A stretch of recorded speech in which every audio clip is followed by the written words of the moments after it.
संघटनेच्या पदाधिकाऱ्यांचा स्टॅम्प घेऊन जो सत्कार केला त्याबद्दल तालुक्याचा अध्यक्ष या नात्याने या गावातील सर्व शेतकऱ्यांचे मी आभार मानतो आणि या गावचे शेतकऱ्यासाठी धडपडणारे तरुण नेतृत्व तानाजी देशमुख त्यांच्या तानाजीरावांची कायम कळकळ असती. माझ्या गावचा हा प्रश्न संपला पाहिजे, माझ्या गावचा हा प्रश्न संपला पाहिजे, माझ्या गावच्या शेतकऱ्याची अडचण ही संपली पाहिजे. तानाजीराव मला वारंवार फोन करून सांगतात.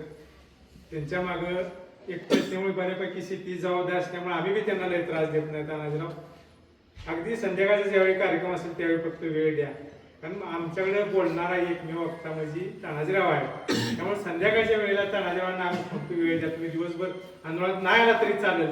त्यामुळे जी काय गोष्टी ज्या काय अडचणी असतील त्या 100% जर तुम्ही तानाजीरावांच्या कानावर घातल्या तर त्या सोडवण्याची जबाबदारी संघटना आम्ही 100% घेऊ.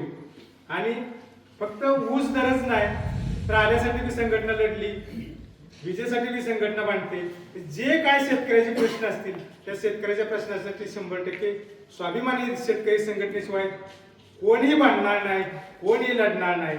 त्यामुळे तुम्ही 100% कुठल्याही राजकीय पक्षाबरोबर काम करत असला तर आपल्या प्रश्नासाठी तुम्हाला स्वाभिमानी संघटनेच्या पाठीमागे यावं लागेल.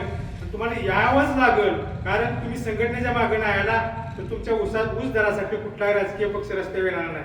कांद्याचं दर पडलं म्हणून कुठला राजकीय पक्ष रस्त्यावर आला नाही, आल्याचं नवजलं झालं म्हणून कुठला राजकीय पक्ष रस्त्यावर आला नाही. कारण राजकीय पक्ष रस्त्यावर कधीच येणार नाही आणि त्यांना शेतकरी लय मोठा झालेला चालत नाही. त्यामुळं शेतकऱ्यांचा कळवळा फक्त संघटनाच घेते.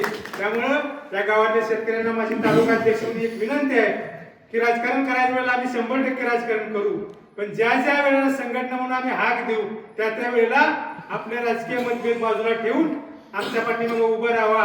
आणि तुम्ही आम्हाला इथे बोलून आमचा सत्कार केला त्याबद्दल पुन्हा एकदा तुमचा आभार मानतो. जय हिंद, जय स्वाभिमान.